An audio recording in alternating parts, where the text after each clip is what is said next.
ഇന്ന് നവരാത്രിയുടെ 4-ാം ദിനം. നവരാത്രി 4-ാം ദിനം ദേവിയെ കൂശ്മാണ്ഡ ഭാവത്തിലാണ് ആരാധിക്കുന്നത്. പ്രപഞ്ചം സൃഷ്ടിച്ച ശക്തിയാണ് കൂശ്മാണ്ഡ. ദേവി കൈകളിൽ താമര, വിവിധ ആയുധങ്ങൾ, ജപമാല മുതലായവ ധരിച്ചിരിക്കുന്നു. കൂശ്മാണ്ഡയുടെ ആരാധനയ്ക്കായി നീക്കിവെക്കപ്പെട്ടിരിക്കുന്നു 4-ാം രാത്രി. അറിവില്ലായ്മയോ ജ്ഞാനം കൂടിയതിനാൽ ബോധം നഷ്ടപ്പെട്ടതോ അഹങ്കാരം കൊണ്ടോ ക്രോധം കൊണ്ടോ ബോധമില്ലാത്തവർക്ക് ബോധവും അറിവും ഉണ്ടാവാൻ ദേവിയുടെ ഭാവത്തെ ഭജിക്കുന്നത് ഉത്തമമാണ്. സൂര്യദേവൻ്റെ ലോകത്തിൽ താമസിക്കുന്നവളാണ് കൂശ്മാണ്ഡ ദേവി. പ്രപഞ്ചം സൃഷ്ടിച്ച ശക്തിയാണ് കൂശ്മാണ്ഡ ദേവി. കൂശ്മാണ്ഡ ദേവി അഷ്ടഭുജയാണ്, 8 കൈകളുള്ളവൾ. 7 കൈകളിൽ യഥാക്രമം കമണ്ഡലു, അസ്ത്രം, വില്ല്, അമൃതകുംഭം, ചക്രം, ഗദ ഇവ ധരിച്ചിട്ടുണ്ട്. അഷ്ടസിദ്ധികളും നവനിധികളും പ്രദാനം ചെയ്യാൻ കഴിവുള്ള ദിവ്യമാലയാണ് 8-ാം കരത്തിൽ ധരിച്ചിട്ടുള്ളത്. സിംഹമാണ് ദേവീവാഹനം.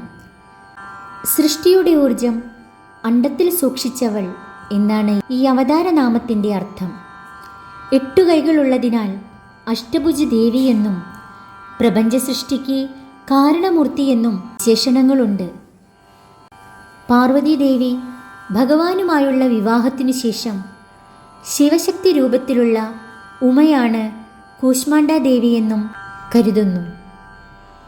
ജാതകത്തിൽ സൂര്യൻ്റെ അനിഷ്ടസ്ഥിതി മൂലം ദോഷം അനുഭവിക്കുന്നവരും ആദിത്യദോഷമുള്ളവരും ദേവിയെ കൂശ്മാണ്ഡഭാവത്തിൽ പ്രാർത്ഥിക്കുന്നത് ദോഷപരിഹാരത്തിന് വളരെ ഉത്തമമാണ്. സൂര്യനെ നിയന്ത്രിക്കുന്ന ദേവതയായതിനാൽ ചുവന്ന പുഷ്പം കൊണ്ടുള്ള പൂജയാണ് ദേവിക്ക് ഏറെ ഇഷ്ടം.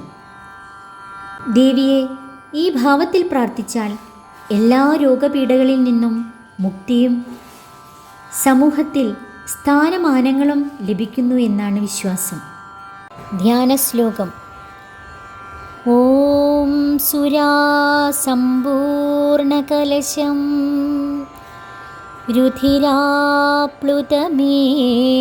ച ദധാനാ ഹസ്തപദ്മാഭ്യാം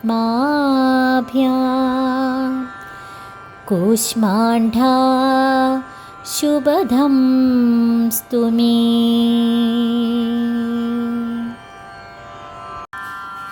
എൻ്റെ എല്ലാ കൂട്ടുകാർക്കും നവരാത്രി ആശംസകൾ. എല്ലാവർക്കും ദേവിയുടെ അനുഗ്രഹം ഉണ്ടാകട്ടെ.